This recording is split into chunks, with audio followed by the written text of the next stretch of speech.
क्या आपको कभी लगता है कि आपकी जिंदगी में उद्देश्य की कमी है? क्या आप एक और अधिक पूर्ण और अर्थपूर्ण जीवन जीने की तलाश में हैं? यदि आपका उत्तर हाँ है, तो चिंता न करें, आप अकेले नहीं हैं। बहुत सारे लोग अपने जीवन के उद्देश्य की खोज में अपना जीवन जीते हैं। खुशकिस्मती से आज मैं आपको अपने जीवन का उद्देश्य खोजने के लिए औजार दूंगा, इकिगाई की अवधारणा के माध्यम से। शब्द इकिगाई एक जापानी अवधारणा पर आधारित है, जो दो शब्दों इकी, जिसका अर्थ होता है जीवन, और गे, जिसका अर्थ होता है मूल्य, का संयोजन है। जब दोनों को मिलाया जाता है तो वे आपके जीवन के मूल्य, अर्थ या उद्देश्य की ओर संकेत करते हैं। यह फ्रांसीसी शब्द रेजन डेथ्रो के समान है, जिसका अनुवाद होने का कारण होता है। यह अवधारणा जापानी संस्कृति में काफी समय से मौजूद है, लेकिन हेक्टर गार्सिया और फ्रांसिस्क मिराल्स ने अपनी पुस्तक Ikigai, the Japanese secret to a long and happy life का प्रकाशन करने के बाद ही यह विश्व भर में एक लोकप्रिय विषय बना। आज मैं आपको पुस्तक का सारांश दूंगा और इकिगाई की दर्शन शास्त्र की व्याख्या करूंगा। क्या आप अपने बचपन में, जब आप स्कूल की सैर के दिन उठते थे, उस उत्साह और आकांक्षा की भावना को याद करते हैं? क्या आप अभी भी ऐसा महसूस करते हैं? अधिकांश वयस्क लोग सोमवार की सुबह आने वाले कार्य सप्ताह की चिंता में उठते हैं। क्या यह अच्छा नहीं होगा कि आप अपने दिन प्रतिदिन की जिंदगी में उस उत्साह की भावना को वापस लाएं? वैसे ओकिनावा के निवासियों ने यह जान लिया है कि ऐसा कैसे करें। यह जापानी द्वीप पर रहने वाले लोग दुनिया के सबसे खुश और सबसे अधिक जीवित लोगों में से कुछ हैं।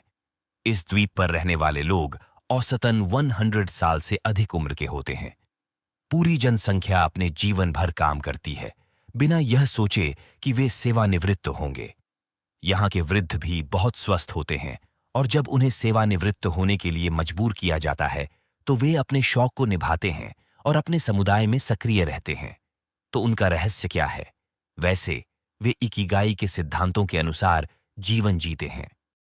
अपना इकिगाई ढूंढना 4 आसान प्रश्नों का उत्तर देने के बारे में है। 1. मैं क्या करना पसंद करता हूं? सोचिए उन गतिविधियों के बारे में जहां आप आसानी से समय की गणना भूल जाते हैं, या जहां आप वास्तव में लगते हैं कि आप एक बहाव की स्थिति में हैं। शायद वह खाना पकाने या ट्रेकिंग के लिए है। केवल अपने वर्तमान दिनचर्या को ही ध्यान में रखने के बजाय अपनी बचपन की यादों में जाने की कोशिश करें। आप अपने माता पिता से भी पूछ सकते हैं कि आप बचपन में क्या पसंद करते थे। इस सवाल के बारे में बहुत सोचने की आवश्यकता नहीं है, बस जो मन में आता है उसे किसी भी निर्णय के बिना लिख दें। वाक्य की शुरुआत इस प्रकार से करें: मैं तब खुश महसूस करता हूं जब। प्रश्न 2. दुनिया को क्या चाहिए? पहले प्रश्न के साथ हमने अपनी इच्छाओं और आवश्यकताओं पर ध्यान केंद्रित किया, लेकिन दूसरों के बारे में सोचना भी बहुत महत्वपूर्ण है, क्योंकि हमारी खुशी का एक बड़ा हिस्सा हमारे पर्यावरण के प्रति महसूस करने से आता है। ओकिनावा पर हर कोई समुदाय का हिस्सा है, जहां लोग एक दूसरे की मदद करते हैं और एक दूसरे का ध्यान रखते हैं। तो ये सोचने की कोशिश करें कि दुनिया को क्या कमी है और लोग इससे कैसे लाभ प्राप्त कर सकते हैं।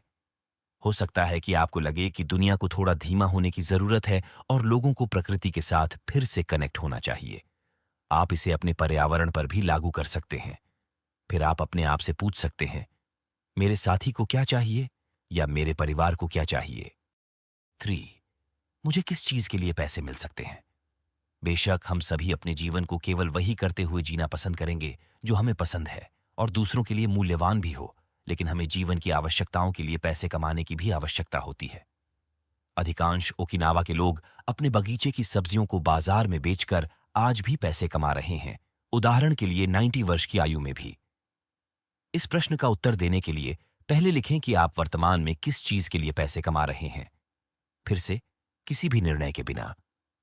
फिर उन गतिविधियों, सेवाओं या उत्पादों के बारे में सोचें जिसके लिए आप पैसे कमा सकते हैं। जो भी आपके पास आता है उसे लिख दें। और अंत में प्रश्न नंबर 4, मैं किस में अच्छा हूं? उन चीजों के बारे में सोचें जिसमें आप बहुत अच्छे हैं। हो सकता है कि आपको यह थोड़ा अजीब लगे कि आपने इस पहलू को अंत में सोचना शुरू किया, लेकिन इसका एक बहुत अच्छा कारण है। हमें अक्सर अपनी सभी प्रतिभाओं के बारे में पता नहीं होता, क्योंकि वे भूतकाल के भावनात्मक अनुभवों के नीचे दफन हो जाती हैं। हम दूसरों की राय को अपने ऊपर प्रभाव डालने देते हैं। उदाहरण के लिए, अगर आपके स्विमिंग इंस्ट्रक्टर ने आपसे कहा कि आप अच्छे तैराक नहीं हो, तो आप आसानी से उस पर विश्वास कर सकते हैं और यह निर्णय कर सकते हैं कि आपको किसी अन्य खेल की ओर जाने की जरूरत है। लेकिन हो सकता है कि स्विमिंग टीचर ही अपने काम में अच्छा ना हो और वास्तव में आपकी क्षमता हो। इसलिए यह महत्वपूर्ण है कि हम इन सीमित धारणाओं को नकार दें। इसलिए इस प्रश्न का उत्तर देने के लिए उन चीजों को लिखें जिनमें आप पहले से ही अच्छे हैं, और वह भी चीजें जिनमें आप कुछ अभ्यास के साथ अच्छे हो सकते हैं। जब आपने इन 4 प्रश्नों का उत्तर दे दिया है, तो अगला कदम कार्रवाई करना है। कई लोग सोचते हैं कि जीवन का उद्देश्य आपके सामने जादुई रूप से प्रकट होता है, मानो एक प्रकाश ना हो। हालांकि जिन लोगों ने अपने जीवन का जुनून खोज लिया है, उन्होंने आम तौर पर इसके लिए कठिनाई सही की है और संघर्ष किया है। अपना इकिगाई खोजना एक प्रयोग और त्रुटि का मामला है। कार्यवाही करने के लिए आपके जवाबों को इकिगाई के 4 तत्वों पर नजर डालें और उनके बगल में ठोस कार्रवाई लिखें। सोचिए कि आप अपने दिन प्रतिदिन के जीवन में आपके द्वारा प्यार की गई गतिविधियों को कैसे शामिल कर सकते हैं, और आप अपने परिवेश और प्रियजनों के लिए कैसे मूल्यवान हो सकते हैं। इसके बाद केवल समय की बात होगी जब आप सोचेंगे कि आप वह काम करने के लिए कैसे भुगतान प्राप्त कर सकते हैं जिसे आप करने के लिए प्यार करते हैं। इकिगाई के इन 4 सिद्धांतों के साथ साथ पुस्तक लंबे और खुशहाल जीवन जीने के लिए कुछ और नियम प्रस्तुत करती है। नियम संख्या 1, सक्रिय रहें, सेवानिवृत्त न हो। ओकिनावा के निवासियों का सुझाव है कि आपको हमेशा स्वस्थ रहने के लिए कोई खेल खेलने या दौड़ने की आवश्यकता नहीं होती। दीर्घायु और स्वास्थ्य दिन भर में अधिक से अधिक आसान और निरंतर तरीकों से हीलने के बारे में अधिक है। ठीक उसी तरह जैसे मोहल्ले में एक चक्कर लगाना, आंगन में दोपहर भर काम करना या समुदाय के अन्य सदस्यों के साथ कराओके गाना। ये ओकिनावा के लोगों के अक्सर हिलने के कुछ साधारण तरीके हैं। क्या आप अपने दिन में इस तरह की साधारण गतिविधियां लागू कर सकते हैं? 2, धीरे धीरे चलें और पल में जीवन व्यतीत करें। गार्सिया और मिरालेस ने ओकिनावा में अपने दिनों से धीमी जीवन शैली की अवधारणा भी खोजी। स्थानीय लोगों की जीवन शैली में कई कार्य शामिल लगते थे, लेकिन जब वे नजदीक से देखते थे तो उन्होंने देखा कि लोग हर काम को शांति के संवेदन के साथ करते थे। वे हमेशा अपनी इकिगाई पर काम कर रहे थे, लेकिन कभी भी जल्दबाजी नहीं करते थे। ओकिनावा के लोग कार्यों को स्वीकार करते हैं जो उन्हें व्यस्त और आराम से रहने देता है। क्योंकि वे किसी ऐसी चीज पर काम करते हैं जिसे वे प्यार करते हैं, इसलिए वे भविष्य या भूत की चिंता किए बिना क्षण में जीवन व्यतीत करते हैं। आपके बारे में क्या कहना है? क्या आप जीवन से जल्दबाजी कर रहे हैं? फिर हर काम को बड़े ध्यान से करके इस धीमी जीवन शैली का पालन करने की कोशिश करें। जापानी लोग सबसे मूलभूत कार्यों को भी महान तीव्रता से निभाते हैं। हमारी खुशी की कुंजी हमारी क्षमता होती है कि हम नियमित कार्यों को माइक्रो फ्लो की क्षणों में बदल सकते हैं। हमें सभी को हमारे दैनिक तुच्छ कार्य करने होते हैं, तो क्यों न हम उनका आनंद लेने की कोशिश करें। तीसरा नियम है, अपना पेट ना भरें। हमें लंबे समय तक अधिक स्वस्थ रहने के लिए 80% नियम के अनुसार हमें अपनी भूख से थोड़ा कम खाना चाहिए। हमें खुद को भरने के बजाय हमें खाना खाना बंद कर देना चाहिए जब हम पूरी तरह से भर जाएं, ताकि हम अपने पेट का केवल 80% भर सकें। यह भी महत्वपूर्ण है कि आप खाना खाते समय सचेत और वर्तमान रहें। इससे आप अपने भोजन का आनंद लेंगे और आप यह भी बेहतर रूप से पता लगा सकेंगे कि आपके लिए कितना खाना पर्याप्त है। आज ही इसे अभ्यास में लाएं। अपनी प्लेट में आम तौर पर से थोड़ी कम भरें और खाना खाते समय किसी भी विचलन को हटा दें। याद रखें, पल में रहें। 4, अच्छे दोस्तों के साथ अपना समय बिताएं। ओकिनावा के लोगों की तरह उन लोगों की संगति का आनंद लें जिन्हें आप प्यार करते हैं। दूसरों के साथ संबंधों में इकिगाई मिल सकती है। अपने दोस्तों और परिवार को समय समर्पित करना और बदले में प्यार और सम्मान पाना हमें खुशी से भर देता है। इसलिए यह महत्वपूर्ण है कि आप अपनी संगति का चयन करें और केवल अच्छे दोस्तों के साथ ही अपना समय बिताएं। नियम संख्या 5, अपने अगले जन्मदिन के लिए शरीर को आकार दें। मानव शरीर को जल के रूप में देखा जा सकता है। यह तभी सर्वश्रेष्ठ होता है जब यह ताजगी के साथ बहता है और स्थिर नहीं होता।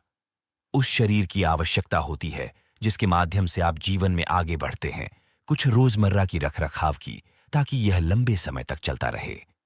व्यायाम हमारे शरीर को स्वस्थ रखता है और हमें खुश भी करता है, क्योंकि इससे हमारे हार्मोन्स स्रावित होते हैं। 6. मुस्कुराएं। मुस्कुराते रहने से आपके जीवन पर शानदार प्रभाव पड़ सकता है, क्योंकि सकारात्मक ऊर्जा को आकर्षित करती है। और सुनिए, आपके चेहरे की मांसपेशियों में मुंह चिढ़ाने की अपेक्षा मुस्कुराने के लिए कम मांसपेशियों की आवश्यकता होती है। 7वां नियम यह है कि प्रकृति से पुनः जुड़ें। प्रकृति में होने से आपके शरीर में खुशी के हार्मोन उत्सर्जित होते हैं, कॉर्टिसोल स्तर कम होते हैं और आपकी समग्र स्वास्थ्य वेलबींग में सुधार होता है। जापानी शब्द शिनरिन योकू का अनुवाद होता है वन स्नान, और इसका अर्थ होता है अपने 5 इंद्रियों का उपयोग करके प्रकृति से जुड़ना। अपनी दृष्टि, गंध, स्पर्श, श्रवण और स्वाद को सक्रिय करके आप आसानी से प्रकृति से पुनः जुड़ सकते हैं और कुछ मन की शांति प्राप्त कर सकते हैं। तो मैं आपसे घास चटने और स्वाद करने की बात नहीं कर रहा हूं, बल्कि बस पक्षियों की चहचहाहट को सुने और वन की सुगंध को ले लें। आप निश्चित रूप से प्रकृति की सुंदरता के लिए अधिक सम्मान प्राप्त करेंगे। यह हमें अगले नियम संख्या 8 की ओर ले जाता है। धन्यवाद दें। हर दिन अपने जीवन में किसी व्यक्ति या किसी चीज की ओर आभारी भावना को समर्पित करने का कुछ समय निकालें। आभार मानने की भावना वास्तव में आपकी जीवन की पूरी दृष्टिकोण को बदल सकती है। जिन चीजों के लिए आपको आभारी होना चाहिए, उन पर ध्यान केंद्रित करके आपको सकारात्मकता और इस प्रकार पूरे तौर पर एक खुश मनोवृत्ति मिलेगी। और अंत में अंतिम नियम 9, अपनी इकिगाई का पालन करें। सबसे महत्वपूर्ण नियम यह है कि आप अपने जीवन को अपनी इकिगाई के अनुसार जिएं। हालांकि हम में से प्रत्येक की एक अलग इकिगाई होती है, वे सभी अर्थ की खोज से संबंधित होती हैं। इकिगाई हमारे जीवन को उद्देश्य प्रदान करती है और हमें प्रत्येक दिन ऊर्जा से भर देती है। यह हमारी अस्तित्वगत ईंधन है। अगर आप अभी तक अपनी इकिगाई को नहीं पा सके हैं, तो विक्टर फ्रंकल की सलाह याद रखें। अगर आप अपने मिशन को नहीं जानते हैं, तो वर्तमान में आपका मिशन इसे खोजना है। इससे हमारे वीडियो का अंत होता है। मुझे आशा है कि अब आप अपनी इकिगाई को खोज पाएंगे और एक अधिक खुशगवार, सार्थक जीवन जी पाएंगे। अगर आपको यह वीडियो पसंद आया है, तो कृपया इसे लाइक करें और अधिक किताबों की सारांश सुनने व देखने के लिए हमारे चैनल को सब्सक्राइब करें।